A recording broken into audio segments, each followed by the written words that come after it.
আজ এই রাষ্ট্রীয় সম্মান বা প্রাপ্তি আমি আমার বাবার উদ্দেশ্যে উৎসর্গ করছি।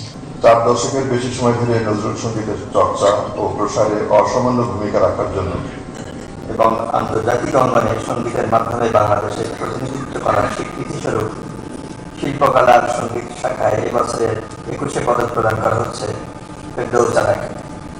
তাকে মঞ্চে এসে পদক অনুরোধ জানাচ্ছি। ফেরদৌস জানা।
সকলের প্রতি আমার আন্তরিক শুভেচ্ছা। সেই সাথে আজকের এই সম্মান প্রাপ্তির জন্য আমি আন্তরিক ধন্যবাদ জানাতে চাই সংশ্লিষ্ট সকলের প্রতি।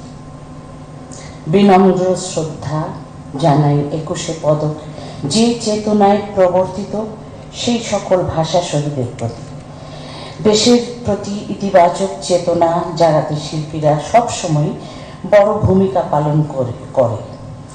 একজন শিল্পী হিসেবে আমি মনে করি যাবতীয় কল্যাণ ও ভালোর জন্য একটি শক্তিশালী মাধ্যম হলো একটি দেশের নিজস্ব সংস্কৃতি। আমি চেষ্টা করে আসছি আমার দেশ প্রেম ও দেশের প্রতি দায়বদ্ধতাকে অব্যাহত রাখতে শুদ্ধ সংস্কৃতির চর্চার মধ্য দিয়ে বাংলাদেশের কৃষ্টি ঐতিহ্য সুরক্ষা ও শুদ্ধ সংস্কৃতি চর্চার একজন নিরলস যোদ্ধা হিসেবে নিজেকে ভেবে আসছি এবং ভাবতেও চাই। আমার এই সকল কিছুর পেছনে এবং সঙ্গীত ভুবনে প্রবেশের জন্য যে মানুষটির অবদান আজ না বললেই নয়, তিনি হলেন আমার পিতা।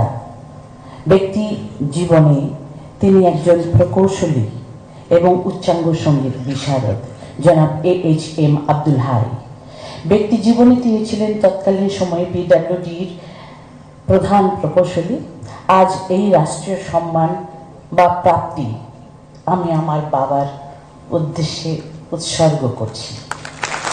আজকের এই 21শে পদক 2025 আমাকে আরও শক্তি প্রেরণা যোগাবে।